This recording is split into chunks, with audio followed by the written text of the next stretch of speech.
You're watching The 7 from WATE 6 on your side. Good evening, I'm Bo Williams, and welcome to The 7. Let's get a look at the big 7 stories right now. And topping the list for us tonight, fire departments from around the area banding together in memory of a fallen fire captain. You know, we keep seeing the effort to support his family and fellow firefighters. Through the week, we've been telling you about North Tazewell Fire Captain Roy Lee Sewell Jr., the 27-year-old killed over the weekend in a crash as he was driving a fire truck to set up a landing zone for a medical helicopter. Cotton County's Emergency Management Agency accepted donations for Sewell's family today, and they'll be back at it again tomorrow at the Cotton County Fairgrounds.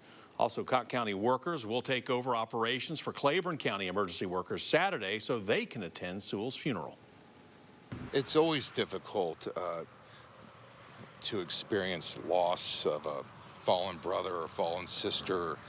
In a lot of ways, they're as much family as our own blood is, so the loss has felt long and it's felt deep. Cotton County's no stranger to tragedy. We've lost emergency responders over the years, and it's not something that you ever fully recover from, but it is something that with prayer and with support from family and your comrades that you can learn to deal with. You know, just yesterday we showed you another tribute. Fire trucks in Claiborne County hoisting the American flag on their ladders over the roadway as Sewell's body was carried home. Again, that happened on Tuesday.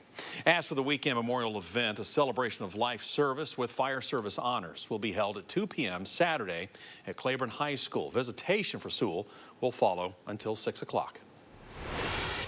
Well, that tragedy serving as a big reminder of the toll that serving as a first responder impacts, not just physically, but mentally and emotionally. It's an issue that we've seen state lawmakers work to address in the recent legislative session.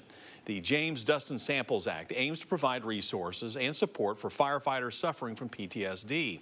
The bill establishes a grant program to help cover the cost to an employer providing workers' compensation for firefighters diagnosed with PTSD.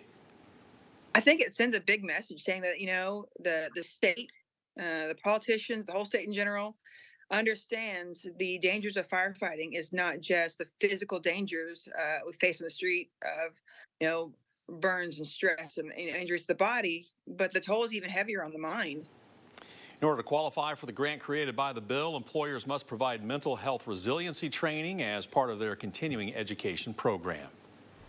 Our next big story for you tonight, a big court case that we've followed for more than a decade now. Now that case has moved into a retrial as the man convicted in 2011 of a woman's murder is being tried again after a successful appeal. Micah Johnson was in a Knox County courtroom this morning as witnesses were called. Johnson was convicted in 2011 of the murder, kidnapping, and robbery of Carrie Daugherty. Now later, he was sentenced to life in prison. On appeal, a court found his previous lawyer did not give him access to a fair trial. Now, we're still watching to see how this trial moves forward. Big vote from Knox County School Board members is next on our list tonight. The voting about 2 hours ago to approve a charter school application. It passed 5-4. Board members were previously deadlocked 4-4 earlier in the month when one member was absent. Knoxville Prep is organized by the same group behind Chattanooga Prep. The school would be all boys, aiming to open in the fall of 2024. Now, you may remember the Knoxville NAACP branch came out against the charter school, saying it will hurt some of what the group describes as Knoxville's most challenged schools, like Vine and Whittle Springs Middle, along with the communities around them. Our next big story for you tonight, a Crossville man facing a gun charge while the TBI investigates his wife's death. Donald Jackson was arrested by agents yesterday. The Bureau says Jackson has a felony on his record and should not have guns. Jackson's wife, Terry Pitton, was found the day before at their home on Brown Road. Pitton had been shot and later died. TBI says they are still looking into Pitton's death. Of course, we're going to be watching for more information. Our Big 7 list rolls along for you right now with Knoxville Police setting a date for command staff to get the training. That was a big pitch from new police chief. You may remember Chief Paul Noel came into the job touting active bystandership for law enforcement, or ABLE, helping them learn to step in when they witness a mistake or misconduct. It is set to happen in the next few weeks. All right, let's take a moment, get everybody up to date on what's happening outside. Chief Meteorologist Ken Weathers over the Storm Center. Ken, I know we got baseball over at UT tonight. Are they going to get it in?